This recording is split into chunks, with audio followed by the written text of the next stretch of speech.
విశాఖపట్నంలో 1 gigawatt hyper scale data centre ఏర్పాటుపై AP ప్రభుత్వం కీలక ఒప్పందం కుదుర్చుకుంది. అటు ఢిల్లీలో తాజ్ మాన్సింగ్ హోటల్లో గూగుల్తో చారిత్రక ఒప్పందం చేసుకుంది. ఈ కార్యక్రమంలో సీఎం చంద్రబాబు, కేంద్ర ఆర్థిక మంత్రి నిర్మలా సీతారామన్, ఐటీ కమ్యూనికేషన్ల శాఖల మంత్రి అశ్విని వైష్ణవ్, రాష్ట్ర మంత్రి Nara Lokesh, Google cloud CEO Thomas Kurian పాల్గొన్నారు.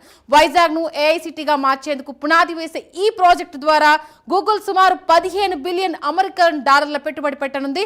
2029 నాటికి గూగుల్ డేటా సెంటర్ పూర్తిగా ప్రణాళిక రూపొందిస్తున్నామని సీఎం చంద్రబాబు అన్నారు. ఇక టెక్ ప్రపంచంలో ఏపీకి నేడు చారిత్రక రోజని మంత్రి లోకేష్ అన్నారు. ఇక ఇదే అంశానికి సంబంధించి పూర్తి డీటెయిల్స్ అందించడానికి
ఇక కూటమి ప్రభుత్వం కొలువుదీరిన తరువాత అభివృద్ధి ధ్యేయంగా ముందుకు సాగుతున్న విషయం తెలిసిందే.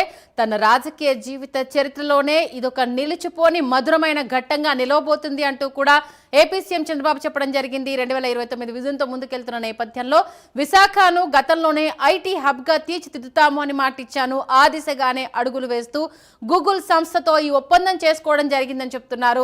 1,88,000 పైచిలుకు ఉద్యోగాలు యువతకు రాబోతున్నాయి. విశాఖను ఐటీ హబ్గా తీర్చిదిద్దుతూ ప్రపంచవ్యాప్తంగా అటు ఏపీ వైపు తిరిగి చూసే విధంగా ప్రణాళిక ఉండబోతుంది అంటూ కూడా ఆయన చెప్పడం జరిగింది. అలాగే ఇవాళ గూగుల్ సంస్థ మీటింగ్లో ప్రధాని మోదీ గురించి కూడా ఆసక్తికర వ్యాఖ్యలు చేశారు. మాతో పాటు అంతే ఈక్వల్గా పరిగెడుతూ ఉన్న ప్రధాని మాకున్నారు కాబట్టి ఇప్పటివరకు నేను పనిచేస్తున్న ప్రధానుల్లో ఈయన డిఫరెంట్ అంటూ మాకు విజన్ గురించి ఇంకా ముందుకు వెళ్ళాలి అంటూ ప్రోత్సహిస్తున్నారు. ఆయన ప్రోత్సాహంతో ఇలా ఈ వేదిక మీద గూగుల్ సంస్థతో మేము ఒప్పందం చేసుకోవడం జరిగింది అంటూ కూడా ఆయన చెప్పడం జరిగింది. ఏపీని అభివృద్ధి పటంలో నిలబెట్టే విధంగా టెక్నాలజీని అందిపుచ్చుకుంటూ రాబోయే జనరేషన్ కు స్ఫూర్తిదాయకంగా నిలబడమే ప్రధాన లక్ష్యంగా ముందుకెళ్తున్నామంటూ కూడా ఏపీ సీఎం చంద్రబాబు నాయుడు చెప్పడం జరిగింది. ఖచ్చితంగా విశాఖపట్నాన్ని ఏపీ ప్రపంచ పటంలోనే నంబర్ 1 స్థానంలో డేటా సెంటర్గా ఏర్పాటు చేసేందుకు ఈ కీలక ఒప్పందం చేసుకోవడం చాలా సంతోషంగా ఉంది అంటూ కూడా ఆయన చెప్పడం జరిగింది.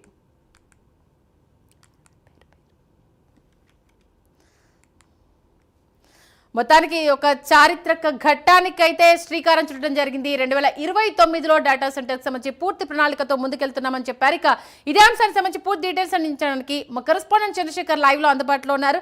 చంద్రశేఖర్, నిజంగా ఒక చారిత్రక ఘట్టానికైతే శ్రీకారం పడింది. మరి దీనికి సంబంధించి ఏపీ ప్రజలు ఏమంటున్నారు, అలాగే డేటా సెంటర్కి సంబంధించి ఎలా ముందుకెళ్లబోతున్నారు?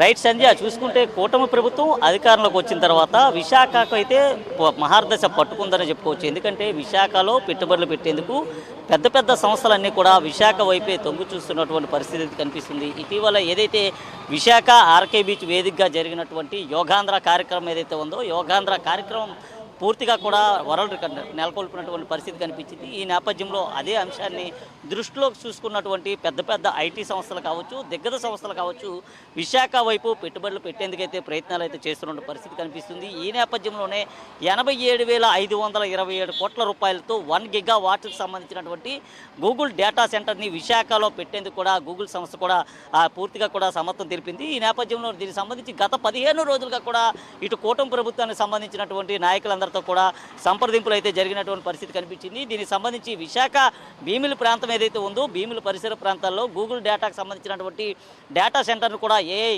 టెక్నాలజీతో ఏర్పాటు చేసేందుకు కూడా కూటమి ప్రభుత్వం అయితే సిద్ధమైనటువంటి పరిస్థితి కనిపించింది. ఈ నేపథ్యంలో చూసుకుంటే ఈ రోజు ఏదైతే ఢిల్లీలో జరిగినటువంటి ఆ గూగుల్ డేటాకు సంబంధించినటువంటి అగ్రిమెంట్ ఏదైతే ఉందో అగ్రిమెంట్కి సంబంధించి కూడా పూర్తిగా కూడా ఈ రోజు అయితే ఒప్పందం జరిగిందని చెప్పుకోవచ్చు. రాష్ట్ర ముఖ్యమంత్రి నారా చంద్రబాబు నాయుడుతో పాటు ఇటు కేంద్ర మంత్రులు అయినటువంటి ఆర్థిక శాఖ మంత్రి నిర్మలా సీతారామన్, అలాగే కేంద్ర రాష్ట్రానికి సంబంధించినటువంటి ఐటీ శాఖ మంత్రులు అశ్విని వైష్ణవ్, ఇక్కడ రాష్ట్రానికి సంబంధించినటువంటి మంత్రి నారా లోకేష్ వీరి సమక్షంలో ఈరోజైతే గూగుల్ క్లౌడ్ డేటాకు సంబంధించినటువంటి అక్కడ ప్రతినిధులు ఎవరైతే ఉన్నారో థామస్ కురియన్ వీరి సారథ్యంలో ఈరోజైతే విశాఖకు సంబంధించినటువంటి ఏదైతే గూగుల్ డేటా సెంటర్ని అయితే ఏర్పాటు చేయనున్నారో గూగుల్ డేటా సెంటర్ ఏర్పాటుకు సంబంధించి ఈరోజైతే ఒప్పందం జరిగింది. పూర్తిగా కూడా ఈరోజు చేసుకుంటే విశాఖ అయితే ఒక కీలక దశకే చేరుకుందని చెప్పుకోవచ్చు. ఎందుకంటే గత ప్రభుత్వంలో కూడా చూసుకుంటే విశాఖకి ఎక్కడ కూడా పెట్టుబడి లేనటువంటి పరిస్థితి కనిపించింది. ఈ నేపథ్యంలో అత్యధిక శాతం యువత ఐటీ శాఖకు సంబంధించి ఐటీ చేసినటువంటి వారు ఉన్నారు, ఐఐటీకి సంబంధించిన వారు ఉన్నారు. అయితే వీరందరూ కూడా ఉపాధి లేక చాలా అవస్థలు ఎదుర్కోవాల్సినటువంటి పరిస్థితి ఉండేది, చాలా ఇబ్బందులు కూడా పడేటటువంటి పరిస్థితి ఉండేది. పక్క రాష్ట్రాలకు వెళ్ళి అక్కడ ఐటీకి సంబంధించినటువంటి జాబులన్నీ కూడా చేసుకోవాల్సినటువంటి అవసరం అయితే ఉండేది. గతం కూడా చూసుకుంటే చాలా పెద్ద ఎత్తున కూడా ఇక్కడ నుంచి యువత పక్క రాష్ట్రాలకు వెళ్ళి అక్కడైతే ఉద్యోగాలు చేసేటటువంటి పరిస్థితి ఉంది. అయితే కూటమి ప్రభుత్వం అధికారంలోకి వచ్చిన తర్వాత ఇచ్చినటువంటి వాగ్దానాలు ఏవైతే ఉన్నాయో ఆ వాగ్దానాలకి అనుసంధానంగానే విశాఖలో పెట్టుబడి పెట్టేటటువంటి ప్రతినిధికి అయితే పూర్తిగా ప్రోత్సాహం వహించినటువంటి పరిస్థితి కనిపిస్తుంది. ముఖ్యంగా చెప్పాలంటే ఏదైతే ఇటీవల కాలంలో విశాఖలో ఎక్కువగా పెట్టుబడులు పెట్టేందుకు అన్ని సంస్థలు కూడా విశాఖ వైపు తొంగు చూసే విధంగా కూడా కూటమి ప్రభుత్వం అయితే ముందుకు వెళ్తున్నటువంటి పరిస్థితి కనిపిస్తుంది. ఇటీవల చూసుకుంటే ఏదైతే ఇక్కడ ఏర్పాటు చేసినటువంటి కొన్ని కన్స్ట్రక్షన్ సంస్థలు కావచ్చు లేదా టాటాకు సంబంధించినటువంటి సంస్థలు కావచ్చు, ఇప్పుడు చూసుకుంటే ఏదైతే గూగుల్ డేటాకు సంబంధించినటువంటి 1 గిగావాట్ అనేది అయితే చాలా పెద్దదని చెప్పుకోవాలి. ఎందుకంటే ఈ ప్రాజెక్టు 87,520 కోట్లు అనేసరికల్లా చాలా పెద్ద ప్రాజెక్టు. ఈ ప్రాజెక్టు పూర్తి 2029కి పూర్తి అయితే పెద్ద ఎత్తున కూడా ఇక్కడ ఉన్నటువంటి ఉత్తరాంధ్రకు సంబంధించినటువంటి యువత ఎవరైతే ఉన్నారో వీరందరికీ కూడా ఇక్కడ ఉపాధి ఉద్యోగ అవకాశాలు కూడా దొరికే అవకాశం అయితే కనిపిస్తుంది. ముఖ్యంగా దీనికి సంబంధించినటువంటి ఒప్పందం కూడా కుదరడంతో ఇటు విశాఖ ప్రజలతో పాటు ఏపీ ప్రజలంతా కూడా చాలా హర్షమైతే వ్యక్తం చేసినటువంటి పరిస్థితి కనిపిస్తుంది. ఏదైతే గతంలో కూడా చూసుకుంటే గతంలో కూడా తెలుగుదేశం ప్రభుత్వం హయాంలో ఉన్నప్పుడు ఏపీలో ఆ కియాక్ సంస్థను అయితే తీసుకొచ్చినటువంటి పరిస్థితి కనిపిస్తుంది. అయితే ఇప్పుడు చూసుకుంటే విశాఖలో పెద్ద ఎత్తున కూడా గూగుల్ సంస్థ కానీ మరికొన్ని సంస్థలు కానీ పెట్టుబడులు పెట్టేందుకు రావడం, ఈ రోజు గూగుల్ సంస్థ ఒప్పందం కుదరడంతో విశాఖ వాసులంతా కూడా హర్షం వ్యక్తం చేసినటువంటి పరిస్థితి కనిపిస్తుంది. Okay, thank you Chandrashekar. మొత్తానికి ఏపీలో ఒక చారిత్రక ఘట్టం అయితే వాళ్ళ నమోదవడం జరిగింది.